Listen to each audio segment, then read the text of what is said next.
बैठे। खुदा गहरा काम करने को है। आमीन, हालेलुया। मैं सबसे पहले बहुत शुक्रगुजार हूँ पास्टर ज़ेवियर सैमुअल साहब की और उनकी पूरी टीम के लिए, जिन्होंने मेरा चुनाव किया कि मैं यहाँ खुदा के कलाम की मनादी कर सकूँ। आमीन। मैं चाहूंगी इंटरनेशनल कोऑर्डिनेटर पास्टर अज़ोर साहब, उनकी मिसेस के लिए, पास्टर ज़ेवियर साहब के लिए जोरदार तालियां। Hallelujah, hallelujah. और एक और जिंदगी का जिक्र करना चाहूंगी कि जब से वो मेरी जिंदगी में आए और मेरी एकेडमिक स्टडी से लेकर रॉजर्स थियोलॉजिकल सेमिनरी तक पहुंचाने में डॉक्टर आबिद और डॉक्टर हुमैरा से तालीम पाने तक आज तक उन्होंने मेरी सपोर्ट की है, ना सिर्फ पढ़ाई में, ना सिर्फ बिब्लिकल स्टडी में, बल्कि आज भी वो मेरी सपोर्ट करते हैं। और इस प्रोग्राम के अंदर अगर आज आप मौजूद हैं और सारी दिन रात की मेहनत की वजह से आप यहाँ पर आएंगी, मैं ये कहूंगी, कोई और कहे ना कहे, लेकिन मैं ये कहूंगी, अगर आज मैं इस जगह पर मौजूद हूँ, मेरी रूहानियत का अगर ये लेवल है, तो एक औरत की कामयाबी के पीछे एक मर्द का हाथ है, और वो है पास्टर नियाज, जिन्होंने मुझे यहाँ तक पहुँचाया, मेरी सपोर्ट की। और एक और जिंदगी का नाम लूंगी, क्योंकि जब इंसान कामयाबियां छूता है, बुलंदियों पर जाता है, उन जिंदगियों को कभी ना भूले जिनकी दुआओं से, जिनकी इल्तिजाओं से आप यहाँ तक आए हैं। मेरे लिए, मेरे शौहर के लिए और मेरे बच्चों के लिए जो दुआ को जिंदगी रही, वो है मेरी माँ जिसने मुझे पैदा किया। मैं चाहूंगी मेरी वालिदा के लिए भी जोरदार तालियां बजाएं, जिसने मुझे पैदा किया और स्पेशल क्रिएशन में और स्पेशल ब्लेसिंग के साथ, ताकि मैं खुदा के कलाम की मनादी कर सकूं। Hallelujah, hallelujah. मैं कलाम को शुरू करने से पहले उस बात को बयान करना चाहूंगी जो खुदा ने मेरे साथ की, और मैं चंद बातों में ये बात करूंगी, ये किस वजह से यहाँ पर ये महफिल मुनक्कद की गई। और मैं आपको बताना ये चाहती हूँ, खुदा ने मेरे साथ, इन शॉर्ट बताऊंगी, YouTube पे भी चल रही है, आप सुन सकते हैं। खुदा ने मेरे साथ एक बार बात की, मैंने अनसुनी की।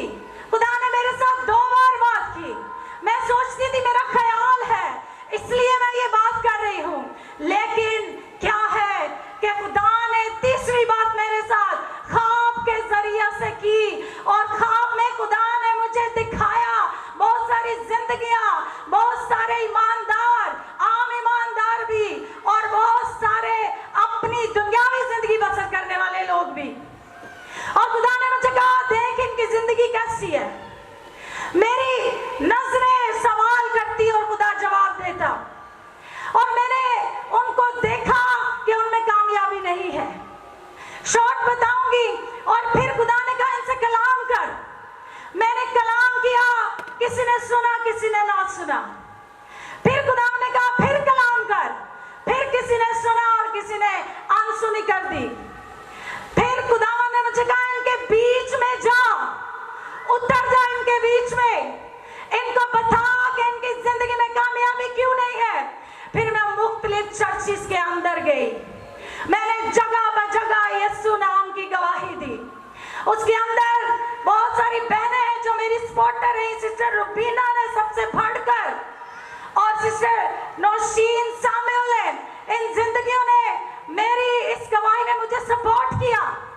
और जब मैंने सबको कायल किया तो फिर ये महफिल तैयार हुई। खुदा ने कहा ऊपर आ जा, अब तू बोलेगी और ये सुनेंगे, और इनको बता कि इनके अंदर कामयाबी क्यों नहीं है, ये अभी तक खिदमत में वही के वही क्यों है, कारोबार में कामयाबी क्यों नहीं, पढ़ाई में अच्छे ग्रेड क्यों नहीं, क्योंकि इनकी जिंदगियों के अंदर मैं कहीं पर भी नहीं हूं। खुदा ने कलाम किया कि ये मेरे करते हैं, लेकिन इनकी जिंदगियों में मैं कहीं पर भी नहीं हूँ। और फिर मैंने ये देखा, जब मैंने कलाम करना शुरू किया, एक बहुत बड़ी रूह की लहर ने पूरी जमात को अपने घेरे में लिया और बहुत सारी जिंदगियां बहाल हुए, बहुत सारी जिंदगियों के अंदर तब्दीली आई। Hallelujah, hallelujah. और ये आज की वही मुकद्दस महफिल है जिसमें जिंदगियां बहाल होंगी, बेदार होंगी, क्योंकि ये मेरी मर्जी से नहीं बल्कि खुदा की मर्जी से है। आमीन, हालेलुया। आइए हम पढ़ेंगे कलाम मुकद्दस में से। ये बात करना जरूरी थी क्योंकि खुदा ने कही। हालेलुया। इंसान की किताब और उसका हम 14वां बाब पढ़ेंगे। उसकी पहली आयत लिखा है कलाम के अंदर, दाना औरत अपना घर बनाती है पर अहमक उसे अपने ही हाथों से बर्बाद कर देती है। आज का जो हमारा मजमून है वो है क्वालिटीज ऑफ वाइज वुमेन, एक अक्लमंद औरत की खूबियां। तो मेरे अजीजों, जब मैंने कैथलिक बाइबल का मुतालिया किया तो वहां पर ये अल्फाज लिखे हुए थे, वहां पर लिखा हुआ था कि दाना औरत अपना घर बनाती है लेकिन जाहिल उसे अपने ही हाथों से बर्बाद कर देती है। Wise woman build her house, but the foolish pulls it down with her hands. तो मैं आज शाम आपको बताना ये चाहती हूँ कि खुदा इन खूबियों को हर जिंदगी के अंदर देखना चाहता है। खुदा क्या चाहता है हमारी जिंदगियों से? खुदा इन खूबियों को कैसे हमारी जिंदगियों पर अप्लाई होता हुआ चाहता है, और ये खूबियां जो है हमारी जिंदगी के अंदर क्या खुदावंद के लिए काम में इस्तेमाल हो सकती है। और खुदा हमारी जिंदगियों पर और कैसी हुकूमत चाहता है, वो क्या चाहता है हमारी जिंदगियों में, वो क्यों चाहता है हमारी जिंदगियों में ये खूबियां मौजूद हो। आमीन, हालेलुया। और मेरे अजीजों, आज मैं आपको बताना ये चाहती हूं कि खुदा ने इंसान को तमाम मखलूकात से आलातर बनाया, यानी खुदा ने इंसान को अशरफुल मखलूकात बनाया, हाईएस्ट ऑफ ऑल क्रिएचर्स, सबसे ऊपर खुदा ने इंसान को बनाया। और इस अशरफुल मखलूकात के अंदर ना सिर्फ मर्द शामिल है बल्कि औरतें भी शामिल हैं। हालेलुया। यानी खुदा ने इंसान को आला, उत्तम, इक्वल बनाया। मर्द और औरत दोनों को ब्लेसिंग्स में, एबिलिटीज में, अथॉरिटीज में। हालेलुया। अगर आप कलाम मुकद्दस का मुतालिया करें, आप आए मेरे साथ पैदाइश की किताब और उसका 5वां बाब पहली आयत के अंदर यूं लिखा है, जिस दिन खुदा ने आदम को पैदा किया, खुदा ने तो अशरफुल मखलूकात दोनों को बनाया है। किसी एक को ये नहीं कहा कि मर्द अशरफुल मखलूकात है और औरत डाउन टू अर्थ है। दोनों को अशरफुल मखलूकात बनाया। और बाइबल के मुताबिक देखते हैं, लिखा है, जिस दिन खुदा ने आदम को पैदा किया, उसे अपनी छवि पर बनाया, नर और नारी उनको पैदा किया, उनको बरकत दी, और जिस रोज वो खल्क हुए उनका नाम आदम रखा। यानी दोनों की बराबरी, दोनों की इक्वलिटी, दोनों का इख्तियार, दोनों की बरकत जो है वो बराबर है और दोनों खुदा की छवि पर है। Hallelujah, hallelujah.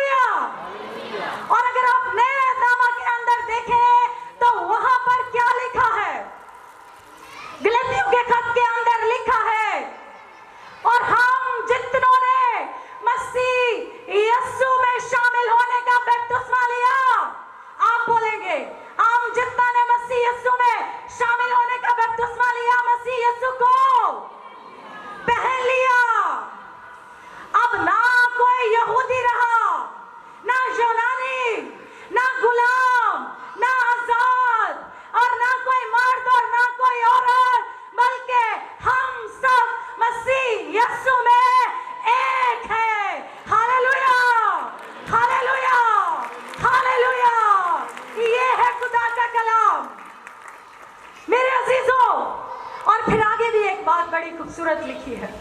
और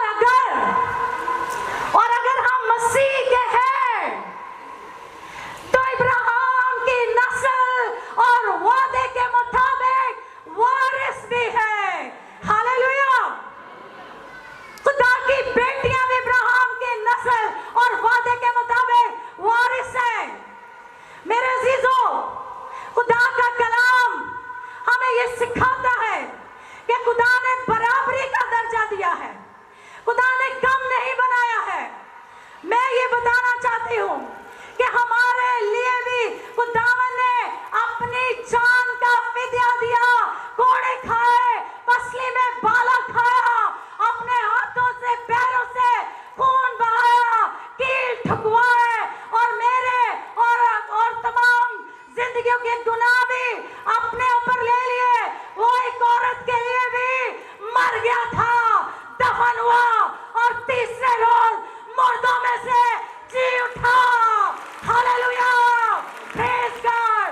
और जिंदा यीशु के लिए, उसके जिंदगी बख्श कलाम के लिए जोरदार तालियां। Hallelujah, praise God. ये है खुदा का कलाम, ये है असल शबी। मैं ये कभी कभी सोचती हूँ, बेटियां क्यों कंप्लेक्शन का शिकार है? जब कलाम हमें अथॉरिटी देता है तो इस इख्तियार को समझने की जरूरत है। आमीन, हालेलुया। एक और बड़ी खूबसूरत बात मैं खुदा की बेटियों को, बल्कि तमाम जिंदगियों को बता देना चाहती हूँ कि औरत जो है वो एक बड़ी स्पेशल क्रिएशन है, बहुत स्पेशल। औरत एक ऐसी स्पेशल क्रिएशन है जिसके अंदर ऐसी खसूसियात है, ऐसी खूबियां हैं, ऐसी बरकतें हैं, ऐसी ब्लेसिंग है कि जिनको देखते हुए वो खुद भी स्पेशल है और उसकी बरकत भी स्पेशल है। आमीन, हालेलुया। अब मैं एक बात आपको बताती हूँ। जब खुदा ने तमाम दुनिया को खल्क किया, खुदा हर चीज को अच्छा कहता है और वो सेटिस्फाइड है और वो मुतमईन है। लेकिन किस बात से वो सेटिस्फाइड नहीं था? जहां पर आदम का अकेला रहना अच्छा नहीं है, खुदा यहां सेटिस्फाइड नहीं था। खुदा ने क्या किया? आदम को मट्टी से अपने हाथों से बनाया, इससे उत्तम कोई और बात हो नहीं सकती। लेकिन एक औरत की बड़े स्पेशल तरीके से उसकी क्रिएशन हुई है, क्योंकि खुदा ने कहा कि मैं उसके लिए एक मददगार उसकी तरह का बनाऊंगा। ये नहीं कहा था कि कमतर बनाऊंगा, ये नहीं कहा था कि उसकी बरकत, उसकी अथॉरिटी कम होगी, ये कहा था उसकी मानित बनाऊंगा, उस जैसा इख्तियार, उस जैसी अकल, उस जैसी बरकत, उस जैसी अथॉरिटी दूंगा। और मेरे अजीजों, खुदा ने औरत के बारे में सोचा। गिफ्ट जब किसी को दिया जाता है तो सोचा जाता है और अच्छे से अच्छा और कीमती से कीमती गिफ्ट जो है वो खरीदा जाता है। ऐसे ही है औरत की स्पेशल क्रिएशन। मैं इसलिए कहती हूँ, खुदा के दिल के अंदर ये ख्याल आया, खुदा के ख्यालों के अंदर ये बात आई और खुदा ने फिर औरत के बारे में सोचा।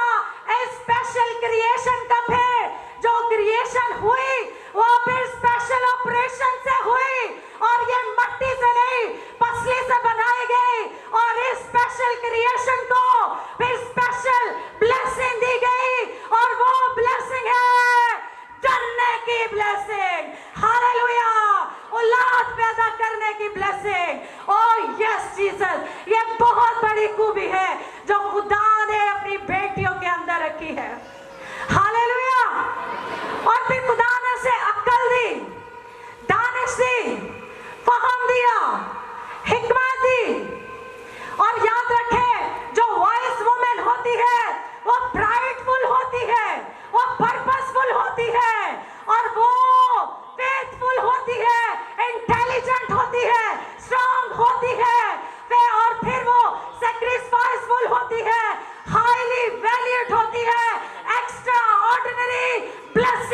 भरी हुई होती है।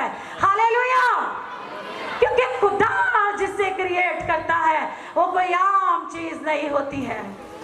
आमीन। अब एक और चीज बताओ कि स्पेशल ब्लेसिंग के लिए एक बहुत बड़ा थ्रेड भी है, एक बहुत बड़ा चैलेंज भी है, जो कि कलाम मुकद्दस के अंदर लिखा हुआ है। और क्या लिखा गया पैदाइश की किताब में? सांप से क्या कहा गया? कि मैं तेरे और औरत के दरमियान, मैं तेरी नस्ल और औरत की नस्ल के दरमियान अदावत डालूंगा और वो तेरे सर को कुचलेगा और तू उसकी एड़ी पर काटेगा। ये कितना बड़ा थ्रेड है आपकी औलाद के लिए। बेशक ये आयत यीशु मसीह के बारे में है, ये उस ब्लेसिंग को थ्रेड है। औलाद चाहे रूहानी हो चाहे जिस्मानी हो, ये नफरत शुरू से बता दी गई है, ये अदावत पहले दिन से बता दी गई है। उसको अदावत है, उसको नफरत है, वो मुखालफत रखता है हमारी औलाद से, रूहानी औलाद से, जिस्मानी औलाद से। और मैं बताऊं कि ये एक वन वे स्ट्रीट अपनी नफरत का इजहार करता हुआ आता है। और इधर से औरत जो है वो भी अगर उसकी मुखालफत में खड़ी नहीं होती, वो उसके रास्ते से हट जाती है, तो समझ ले कि वो उसको रास्ता देती है कि आओ मेरी ब्लेसिंग को तबाह कर, बर्बाद कर, मेरी औलाद की जिंदगी को खराब कर दे। लेकिन अगर वो उसकी राह में खड़ी हो जाती है, वो उसकी राह को रोकती है, इस नफरत को वो रोकती है, उसका मुकाबला करती है यीशु नाम में, रूल कुछ की कुदरत में, तो लिखा है अगर तुम शैतान का मुकाबला करो तो वो तुमसे भाग जाएगा। Hallelujah, hallelujah. वो जो वन वे स्ट्रीट है उसका रास्ता आपने रोकना है, उसको आने नहीं देना। और मेरे अजीजों, ये खूबियां, ये ब्लेसिंग खुदा ने अपनी बेटियों की जिंदगी के अंदर रखी है, उस अथॉरिटी को इस्तेमाल करते हुए उस राह में, उस रखना में खड़ा होना है। इसलिए कलाम के अंदर यूं मरकूम है मेरे अजीजों कि दाना औरत तो अपना घर बनाती है पर अहमक उसे अपने ही हाथों से बर्बाद करती है। चाहे उसकी फैमिली हो, चाहे उसकी कलीसिया हो, तो चाहे जो है उसकी कौम ही क्यों ना हो। कलाम मुकद्दस के अंदर एक ऐसी जिंदगी की बात करूंगी और उसका जिक्र है पहला सामुएल 25वें बाब के अंदर। बड़े गौर से सुनेगा, मैं शॉर्ट बताऊंगी, पूरी स्टोरी नहीं सुनाऊंगी। वहां पर एक बेटी का जिक्र है, उसका नाम अबीगैल है। और कलाम के अंदर लिखा है कि वो औरत जो है बड़ी समझदार थी, फहम में तेज थी, बड़ी खूबसूरत थी। लेकिन उसके शौहर के बारे में लिखा है कि वो बड़ा बदकार था, बेअदब था, नाफरमान था, बदअमल था, शराबी था, अयाशखोर था। लेकिन मेरे अजीजों, वो अबीगैल बड़ी समझदार थी। एक वक्त आया कि जो नाबाल है उसके चरवाहों की, भेड़ बकरियों की हिफाजत दाऊद ने और उसके कासिदों ने की थी। और जब दाऊद को उसकी जरूरत पड़ी, नाबाल अबीगैल के शौहर की मदद की, तो उसने उसको पहचानने से इनकार कर दिया। और वो क्या कहता है? वो कहता है कि कौन दाऊद, कौन यस्सी का बेटा, मैं जिन्हें जानता नहीं हूं, मैं अपने दबीहे और अपनी कुर्बानियां, मैं अपना रुपया पैसा ऐसी जिंदगी को क्यों दूं? मेरे अजीजों, आज भी बहुत सारे ऐसे नाफरमान लोग हैं, एहसान फरामोश लोग हैं, जो अपनी जरूरत दूसरों से पूरी करते हैं, लेकिन जब उनका वक्त आता है कि वो किसी की मदद करें तो वो पहचानने से भी इनकार कर देते हैं। और अगर आप इस नाफरमान और एहसान फरामोश शख्स की जिंदगी पढ़े तो उसको पढ़े कि उसका अंजाम क्या हुआ था। और मेरे अजीजों, जब उसने इनकार कर दिया तो दाऊद गुस्से के अंदर आ गया और दाऊद ने कहा 400 जवान अपनी तलवार लेकर तैयार हो जाए और हम जो है हम नाबाल की कौम का एक लड़का भी नहीं छोड़ेंगे।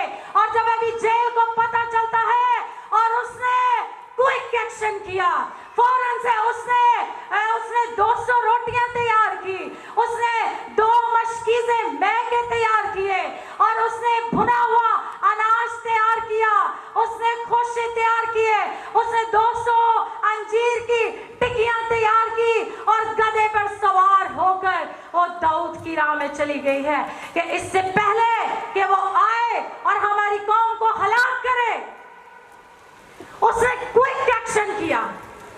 आज कितनी यहाँ पर ऐसी बेटियां हैं कि जब उनके घर पर कोई मुश्किल आती है, जब उनकी कलीसिया पर मुश्किल आती है, जब उनकी अपनी जिंदगी पर मुसीबत आती है तो वो क्विक एक्शन करती है। और वो क्विक एक्शन क्या है? अभी जेल की जिंदगी से सीखे मेरे अजीजों। वो फौरन जाती है, दाऊद के कदमों में झुकती है, उसे सजदा करती है और उसे कहती है, मेरे मालिक, मेरे मालिक, मेरे शोहर का गुनाह मुझी पर, हाँ मुझी पर आए। वो नाबाल दो, जैसा उसका नाम है वो वैसा ही है। अगर मैं आज की औरत की बात करूं ना तो एक शराबी शख्स के साथ रहना कोई पसंद नहीं करता। और खुदा ने मुझे ना सिर्फ उस बेटी की खूबसूरती अक्लमंदी दिखाई बल्कि उसका दर्द भी दिखाया। और अगर कोई और आजकल की बेटी या बहन होती उस शराबी शख्स के साथ तो वो कहती अच्छा है ये भी मर जाए और मेरी भी जान छूटे। लेकिन उसने ऐसा नहीं किया।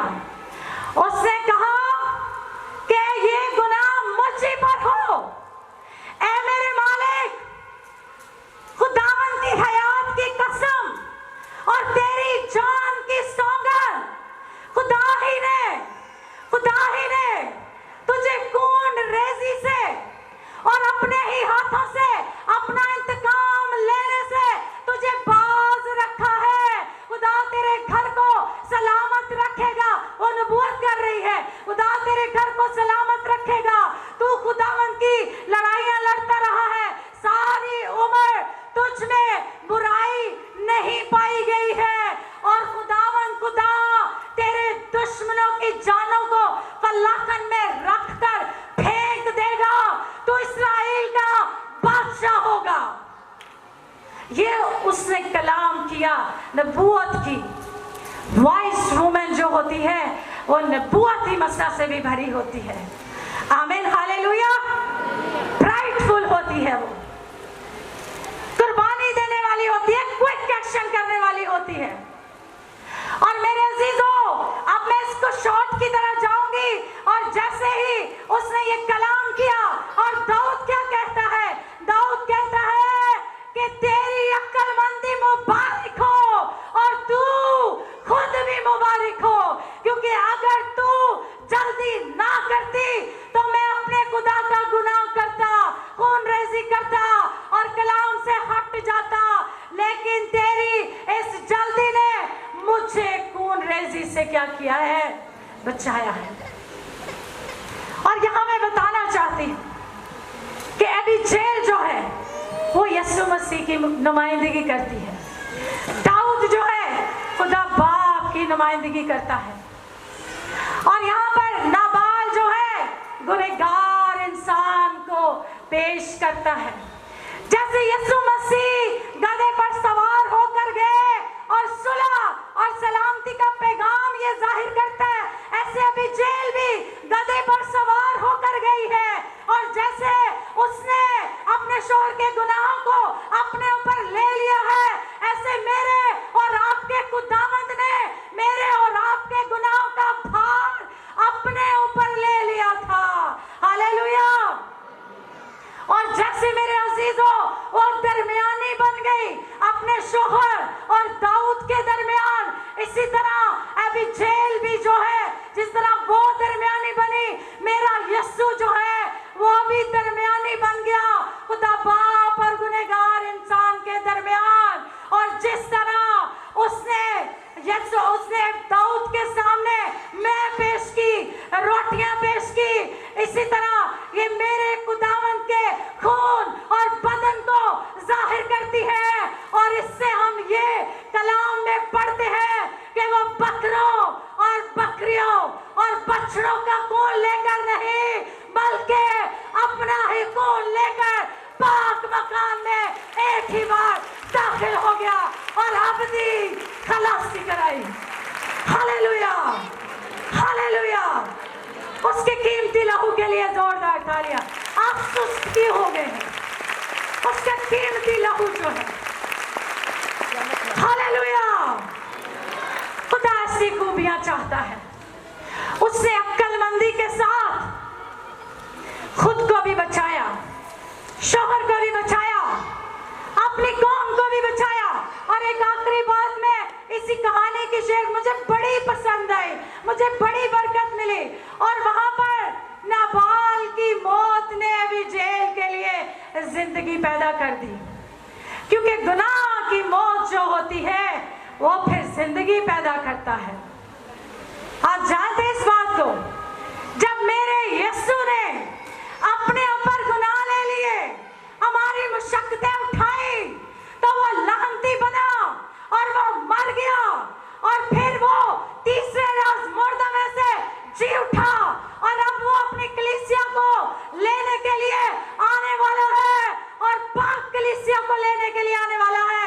इसी तरह जब नाबाल की मौत हुई तो दाऊद जो है अबीगैल को ब्याह कर ले गया। इसी तरह मेरा और आपका खुदावंद आएगा और अपने दुल्हन को अपने साथ ले जाएगा और उसकी दुल्हन इख्तियार वाली होगी, बादशाही करने वाली होगी। Hallelujah, hallelujah. पीछे वालों की आवाज नहीं आ रही। Hallelujah, hallelujah. खुदा के कलाम से बरकत मिल रही है तो फिर खुदा की तारीफ भी किया करें। हालेलुया। मुझे टाइम कम दिया गया है, लेकिन मैं एक और आपको स्टोरी बता देती हूँ। आप पढ़िएगा कलाम मुकद्दस में से, वो दूसरा सैमुएल है और उसका 20वां बाप है। वहां पर भी एक अक्लमंद औरत की बड़ी गहरी बातें हैं, जिसने एक ऐसे शख्स का सर काट कर अपने शहर की दीवार से बाहर फेंक दिया था ताकि अपनी कौम को बचा सके। आप उसे पढ़िएगा, आपको बरकत मिलेगी। मेरे अजीजों, बताने का मकसद ये है कि खुदा हमसे रूहों को बचाने के लिए, अपनी कौम के लिए, चाहे रूहानी औलाद हो चाहे जिस्मानी औलाद हो, वो चाहते हैं हम रूहों को बचाएं। ये इख्तियार, ये अथॉरिटी इसलिए वो बताता है कि हम इसको इस्तेमाल करें। खींच लें इब्लीस के मुंह से। किस तौर से आपने खींचना है, किस तौर से आप इस बात को जो है वो ले सकती हैं। आप जानती हैं मरियम और मार्था की बात को, किस तौर से उन दो बहनों ने इतना रोना डाला, इतने आंसू बहाए, इतना उन्होंने गिरियाजारी की। तभी कहती है यीशु को बुलाओ, उसका दोस्त बीमार है। कभी कहती है कि खुदावंद को बताओ क्या उसका दोस्त मर गया है, लेकिन रोती है, चिल्लाती है, चीखती है, लेकिन हिम्मत नहीं हारती। और जब यीशु आ जाता है फिर उसके कदमों में झुकती है। इतने आंसू बहाए उन्होंने अपने भाई के लिए, इतने आंसू बहाए, इतने आंसू बहाए कि यीशु मसीह को उन्होंने मजबूर कर दिया कि वो कहे कि लाजर कब्र में से बाहर निकला। Hallelujah, hallelujah. ये मरियम और मार्था के आंसू अपने भाई के लिए दर्द है। आज कितनी बहनें हैं जो अपने भाइयों के लिए जो नशे की हालत के अंदर है दर्द रखती हैं। कितनी माएँ हैं, आमीन, प्रेज गॉड, खुदावंद आपको बरकत दे।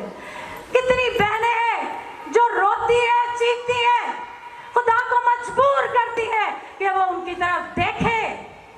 ऐसा ईमान कितनी बहनें अपने अंदर पैदा करती है कि खुदा उनकी तरफ मतवज्जो हो जाए। खुदा अपनी बेटियों को बहुत प्यार करता है। मैंने एक दुनियावी बात सीखी, जैसे जमीनी बाप अपने बेटों से ज्यादा अपनी बेटियों से प्यार करता है, रूलकुस ने मुझे सिखाया कि आसमानी बाप भी अपनी बेटियों से, बेटों से ज्यादा मोहब्बत करता है। Hallelujah, hallelujah. ये खुदा की मोहब्बत है। सामरी औरत को जगाने के लिए उसे सामरिया से होकर जाना जरूर था। कभी यहूदी कहती है, कभी नबी, कभी मसीह, तो फिर मुझे क्रिस्टस मिल गया, कलाम आता गया, यीशु की पहचान खुलती गई। तो कलाम सुनाने के लिए सीखना बहुत जरूरी है। उस्ताद बैठे हैं यहाँ पे, राब्ता करें और कलाम सीखे। सामरी औरत पर कलाम आता गया यीशु के मुंह से, तो यीशु की पहचान उसकी जिंदगी में आई और दौड़ी गई और बहुत सारे सामरियों को उसने जीत लिया। Hallelujah, hallelujah. ये कुछ छोटी बात है, आपने तालियां नहीं बजाई। और खुदा का कलाम मुअत्तर है और ला तब्दील है। Hallelujah, praise God. अब आइए आखिरी हवाले की तरफ चलते हैं।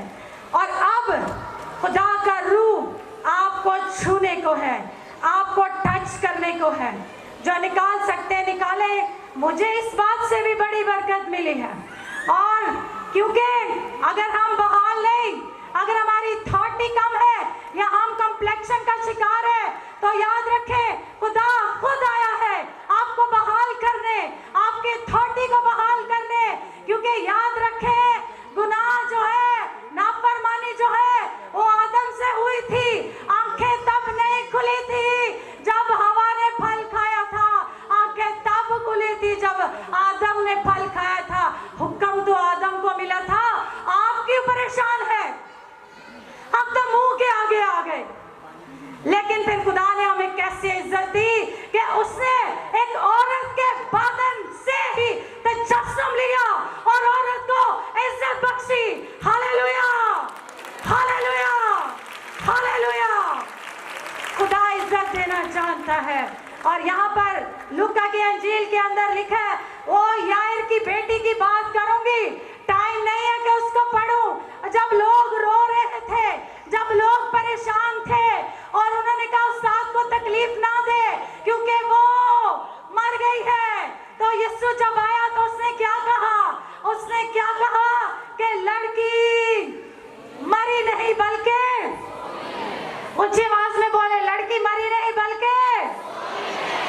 और इस पर यीशु पर लिखे सब हंसने लगे और खुदावन ने उसका हाथ पकड़ा और कहा, ए लड़के उठ।